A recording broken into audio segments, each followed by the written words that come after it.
ఖమ్మం జిల్లా కొత్తగూడెంలో అర్ధరాత్రి విషాదం చోటు చేసుకుంది. మేదర్ బస్తీలో ఇంటి పైకప్పు కూలిపోయి తల్లితో పాటు ఇద్దరు పిల్లలు మృత్యువాత పడ్డారు.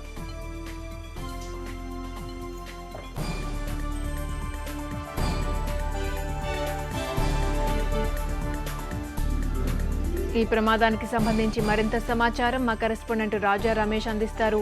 రాజా రమేష్, ఈ ప్రమాదం ఎలా జరిగింది? ఖమ్మం జిల్లాలోని కొత్తగూడెంలోని మేదర బస్తీలో జరిగిన దుర్ఘటన, ఈరోజు తెల్లవారుజామున జరిగిన దుర్ఘటనలో మొత్తం తల్లితో పాటు ఇద్దరు చిన్నారులు కూడా మృతి చెందారు. దాంతో పాటు తండ్రి కూడా తీవ్రంగా గాయపడ్డాడు. మేదర బస్తీలో కూలి పనులు చేసుకుని జీవిస్తున్న సుధా, గోవర్ధన్ దంపతులకు ఇద్దరు పిల్లలు ఉన్నారు.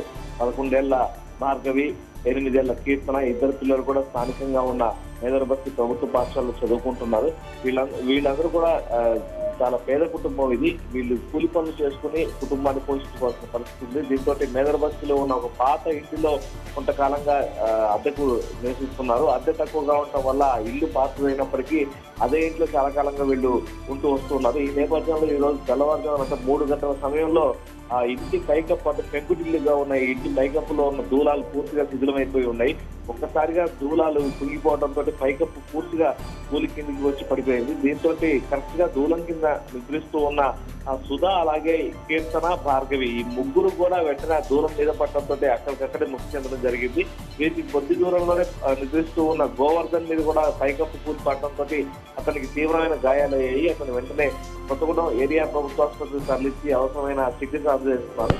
తెల్లవారుజామున జరిగిన ఈ దుర్ఘటనతో ఈ ప్రాంతంలో పూర్తిగా విషాద ఛాయలు అలుముకున్నాయి. రాజా రమేష్, మరి అంత శిథిలావస్థకు చేరుకున్న ఇంటిని అద్దెకి ఇవ్వడమే తప్పు, మరి ఇంటి యజమాని ఏమైనా మాట్లాడారా? క్రాంతి, ఈ సంఘటన జరిగిన తర్వాత ఇంటి యజమాని అందుబాటులో లేకుండా పోయాడు. సెల్ ఫోన్ కూడా అతని స్విచ్ ఆఫ్ లో ఉంది. అయితే అక్కడ ఉన్న స్థానికులు చెప్తున్న దాని ప్రకారం చూసినట్లయితే ఈ ఇంటికి సంబంధించిన పైకప్పు శిథిలమైపోయింది, దీన్ని మార్చాలి అని కూడా గతంలో కూడా ఆ ఇంట్లో ఉన్న అద్దెకు ఉన్న వాళ్ళు కూడా చెప్పడం జరిగింది. అందుకే వాళ్ళు కూడా దాదాపు 6 నెలల కిందటే గతంలో ఉన్న వాళ్ళు ఖాళీ చేసి కూడా వెళ్ళిపోయారని కూడా చెప్తున్నారు. అయితే ఇంటి అద్దె తక్కువగా ఉండటం వల్ల, వీరు కూడా నిరుపేద కుటుంబం కావడం వల్ల వీరు కూడా కొంత దాన్ని అద్దె తక్కువ ఉన్న ఇల్లు అనే ఉద్దేశంతో ఆ ఇంట్లోకి రావడం జరిగింది.